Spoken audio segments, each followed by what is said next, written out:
Alright, mga lods, nandito na naman tayo para tayo ay gumawa ng recipe natin mga lods. Ang recipe natin mga lods is halo-halong gulay. Ang gulay natin mga lods ay una-una, ito, alokbati mga lods. Oh. Ito yung tatawag nating alokbati mga lods. Yan.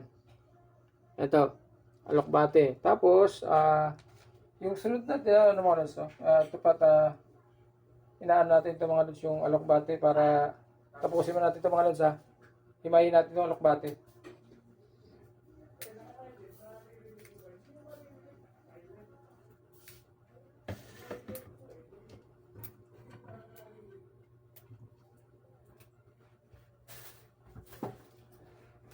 Ito yung alokbate natin mga lods. Tapos ito naman mga lods yung ang tatawag ito ay kulay saluyot. Ayun, saluyot mga lods. No? Ito ay saluyot. So, ito yung ulam natin ngayong mga lods. Gagawin natin ay halo-halong gulay. Tapos ito naman mga lods ay malunggay. Lalagyan din natin ng malunggay ng mga lods. No? Lalagyan din natin siya ng malunggay para sa ganun mga lods ay maghalo-halo talaga sila. Yung nga tatawag ko sa halo-halong gulay. Ayan. Tapos siyempre mga lods, hindi rin mawawala sa atin yung ating siyempre yung ating talong. Ayan, lagin kapiraso na lang mga lods. Pirasong talong lang naman, okay lang naman ito. So, tapos mga lods, ito pa rin yung ating lagyan din natin ng sitaw mga lods.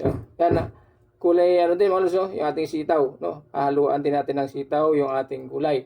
So, yan mga lods yung gulay natin. Mamaya, ang pinakang naman natin dyan mga lods ay itong bali ito himay-himayin natin ito mga lods, no?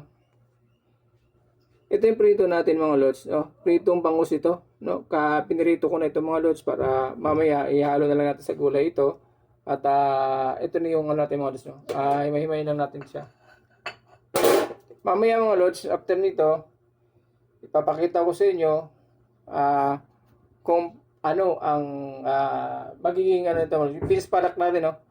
Yung finished product natin mga lods, mamaya ipapakita ko rin naman sa inyo yan para yun, makikita nyo mga lods paano luto gagawin natin. So mamaya mga lods, papakita ko sa inyo, tapusin ko lang ito, tapos dilipat tayo sa kabila.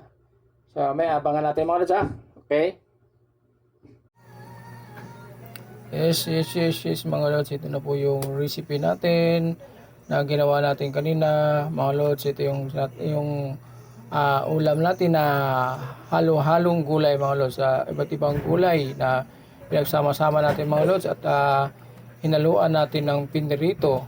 Alam niyo mga lods, yung pinirito natin inimay-himay ko yan mga lods, para magkano siya sa ating gulay. Inimay-himay ko yan, piniritong bangus po yan mga lods. So yan, at kasama na siya dyan. Yan po ang ayan yung gulay natin. Ayan mga lods. Ayan, pinaghalo-halong gulay mga lods.